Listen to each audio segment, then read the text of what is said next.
مصطفیٰ جانے رحمت پہ لاکھوں سلام، شمع بز میں ہدایت پہ لاکھوں سلام۔ الصلاۃ والسلام علیک یا رسول اللہ، الصلاۃ والسلام علیک یا حبیب اللہ، السلام علیکم ورحمۃ اللہ وبرکاتہ۔ آج کا ہمارا عنوان میرے آقا دو جہاں حضرت محمد مصطفیٰ صلی اللہ علیہ وآلہ وسلم کی زندگی سے متعلق ہے۔ آج آپ نے دیکھ بھی لیا ہوگا کہ ٹاپک آپ نے دیکھ لیا ہوگا کہ ہم کس کے بارے میں بات کریں گے۔ ہم نے بہت زیادہ عملی زندگی کے بارے میں بات کی، ڈیلی جو ہماری زندگی کے مسائل ہیں، بچوں کی تربیت سے متعلق بھی بات کی۔ اب جو ہماری زندگی کے آنے کا مقصد ہے، جو ہمارے بننے کا مقصد ہے، جس کے لیے میرے آقا کی وجہ سے یہ کائنات معرض وجود میں آئی، جس کی وجہ سے اللہ تعالیٰ نے یہ ساری کل کائنات کو بنایا، آج میں اس ہستی کا اور اپنی فیورٹ پرسنالٹی کا، میرے آقا دو جہاں کا، حضرت محمد مصطفیٰ صلی اللہ علیہ وآلہ وسلم کا ذکر مبارک جو ہے وہ کروں گی، تو سب متوجہ ہو جائیے، کیونکہ یہ میرے آقا کا ذکر ہے جس کے لیے یہ کل کائنات بنی ہے۔ آج میں اپنے سننے والوں سے ایک اور التجا بھی کروں گی کہ یہ ذکر میرا بہت پسندیدہ ذکر ہے۔ اگر اس ذکر کو کرتے ہوئے میں آبدیدہ ہو جاؤں، اور میں آپ سے معذرت چاہتی ہوں ایڈوانس میں، اور معافی چاہتی ہوں کہ اگر آپ کو میرے الفاظ کی سمجھ نہ آئے، کیونکہ یہ رکت کا عالم ایسا ہوتا ہے کہ انسان کے اپنے اختیار میں نہیں ہوتا، ان کی محبت، ان کا ذکر ہی ایسا ہے۔ تو اللہ تعالیٰ سے دعا گو ہوں کہ اللہ تعالیٰ مجھے ہمت عطا کرے کہ میں اپنے پیارے آقا صلی اللہ علیہ وآلہ وسلم کی زندگی کا ذکر کر سکوں۔ تو شروع کرتے ہیں۔ میرے پیارے آقا صلی اللہ علیہ وآلہ وسلم کی ولادت بعد سعادت سے پہلے ہم سب جانتے ہیں کہ کفر کا دورہ تھا، ساری دنیا میں جہالت پھیلی ہوئی تھی، یہاں تک کہ بیٹیوں کو زندہ درگور کر دیا جاتا تھا، بتوں کی پوجا عام تھی، ناچ گانا ہر جگہ پر اتنا عام تھا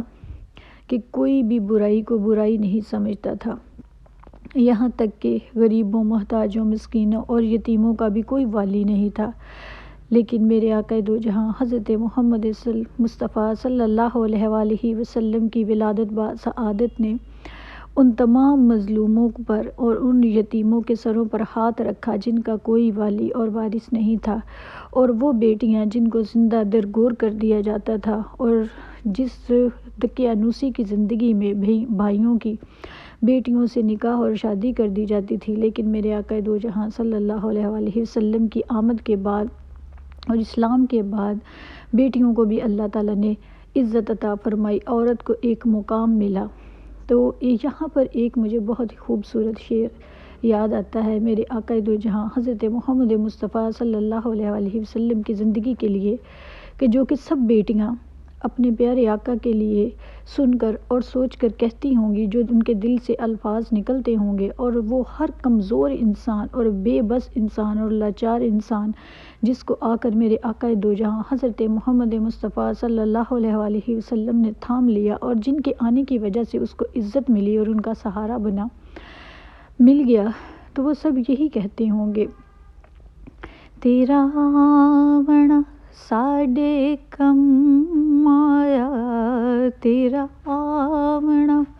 ساڈے کم آیا، ونڈن دنیا تے غم آیا، ہو ونڈن دنیا تے غم آیا، تیرا آونا ساڈے کم آیا، تیرا آونا ساڈے کم آیا، ونڈن دنیا تے غم آیا۔ جو میرے سننے والے جو پنجابی نہیں سمجھتے، اس کو میں اس اشعار کا مطلب سمجھا دوں کہ اس میں شاعر یہ کہتا ہے کہ میرے آقا کریم صلی اللہ علیہ وآلہ وسلم کا اس دنیا میں آنا ان تمام غمزدہ کے لیے جو تھا وہ بہت فائدہ مند ثابت ہوا۔ ان کو زندگی میں عزت مل گئی، ان کا کوئی وارث مل گیا۔ معاف کیجیے گا اگر آپ کو میرے الفاظ میں سمجھنے میں کوئی مشکل پیش آئے تو اس کے لیے معذرت چاہتی ہوں۔ میرے آقا کریم صلی اللہ علیہ وآلہ وسلم کی ولادت باسعادت سے کچھ دن پہلے، تقریباً آلموسٹ اگر کہا جائے تو 55 ڈیز پہلے ایک واقعہ سر انجام آیا۔ تو اس واقعے کا ذکر آپ سے کرتے ہیں کہ یمن کا ایک بادشاہ تھا جس کا نام ابرہہ تھا۔ اس نے دیکھا کہ جتنے بھی مسلمان ہیں وہ کعبے کا طواف کرتے ہیں اور کعبے کو جو ہے وہ اپنا مرکز مانتے ہیں اور اس کی بڑی رسپیکٹ کرتے ہیں، اور اسی جگہ پر سارے مسلمان اکٹھے ہوتے ہیں۔ تو یمن کے بادشاہ نے سوچا کہ کیوں نہ میں اس طرح سے کروں کہ کعبے کو معاذ اللہ گرا دوں اور اس کے جتنے بھی پتھر ہیں وہ اپنے پاس لے آؤں، تو پھر اس طرح تمام مسلمان جو ہے وہ میرے پاس آئیں گے اور وہ میرا طواف کریں گے اور اس طرح میری حکومت بن جائے گی۔ اس نے معاذ اللہ یہ سوچا کہ میں اپنی جو ہے اب فوج ہے اس کے ساتھ کعبہ پر حملہ کر دوں اور معاذ اللہ اس کو تہس نہس کر دوں۔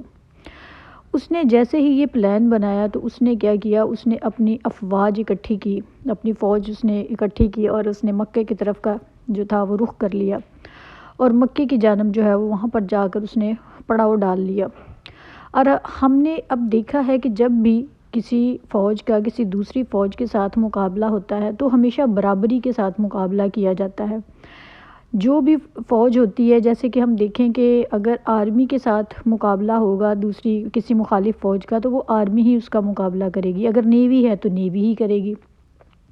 گھوڑوں کا مقابلہ گھوڑوں کے ساتھ ہوتا ہے، لیکن یہ ایک عجیب مقابلہ تھا کہ جس میں مقابلہ کرنے کے لیے جو ابرہہ تھا وہ اپنے ساتھ ہاتھیوں کی فوج لے کر آیا، اور وہ مقابلہ کس کے ساتھ کرنے جا رہا تھا، اور آگے تو ایسے لوگ تھے، مکے کے لوگ جو تھے وہ مویشی اور بکریاں چرانے والے لوگ تھے، اور وہ اتنے زیادہ جو تھے آگے سے کہ کوئی بھی ایسا بندہ نہیں تھا کہ جو آگے سے مقابلہ کر سکتا۔ اور جب ان چیزوں کا علم ہوا، جب وہاں پر وہ مکے میں پہنچے تو میرے آقا کریم صلی اللہ علیہ وآلہ وسلم کے دادا مبارک، دادا جو ہے جن کا نام حضرت عبد المطلب ہے، ان کو جب علم ہوا کہ انہوں نے مکے والوں کی تمام بکریاں اور جانور جو ہے وہ اپنے قبضے میں کر لیے ہیں، تو میرے آقا کریم حضرت محمد مصطفیٰ صلی اللہ علیہ وآلہ وسلم کے دادا جو ہے حضرت عبد المطلب صاحب، وہ وہاں پر گئے ان کے پاس، ابرہہ کے پاس، اور جب ابرہہ کے غلاموں نے آگے پیغام بھجوایا کہ جو ہے وہ مکے کے سردار تشریف لے کر آئے ہیں، تو ابرہہ کے ذہن میں فوراً سے یہ خیال آیا کہ اچھا اب وہ میرے پاس آئے ہیں تو میری منت سماجت کریں گے اور مجھے یہ کہیں گے کہ جو ہے وہ ہماری بکریاں چھوڑ دو اور ہم آپ کے ہاتھ پر بیعت کرتے ہیں، یا ہم آپ کی بات ماننے کے لیے تیار ہیں، جو بھی معاہدہ وہ چاہتا تھا۔ تو وہ ذہن میں یہ خیال کر کے بیٹھا ہوا تھا کہ وہ میرے ساتھ ایسی بات کریں گے اور وہ کہیں گے کہ آپ جو ہے وہ کعبے پر جو انہوں نے قبضہ کیا ہے وہ اس کو چھوڑ دیں۔ اب عجب معاملہ ہوا، یہ سوچنے اور دیکھنے کی بات ہے اور بہت غور طلب بات ہے یہاں پر۔ جب میرے آقا کریم صلی اللہ علیہ وآلہ وسلم کے دادا اس کے دربار میں داخل ہوئے تو اللہ تعالیٰ نے ایک عجیب سا نور اور ایک خوبصورتی ان کی پیشانی میں رکھی تھی، اور ان کی پرسنالٹی اتنی باروب اور ولولہ انگیز تھی کہ ان کو دیکھتے ہی جو یمن کا بادشاہ تھا ابرہہ، وہ اٹھ کے تعظیم کے لیے کھڑا ہو گیا۔ یہ اس کے اپنے اختیار میں نہیں تھا، یہ اس کو دیکھ کے ایک ایسی کشش محسوس ہوئی حضرت عبد المطلب میں کہ وہ اٹھ کر کھڑا ہو گیا ان کے ادب کے لیے اور ان کو بیٹھنے کے لیے کہا، اور کہا کہ میں آپ جی بتائیے آپ کس لیے تشریف لائے ہیں۔ تو میرے آقا کریم صلی اللہ علیہ وآلہ وسلم کے دادا حضرت عبد المطلب نے کہا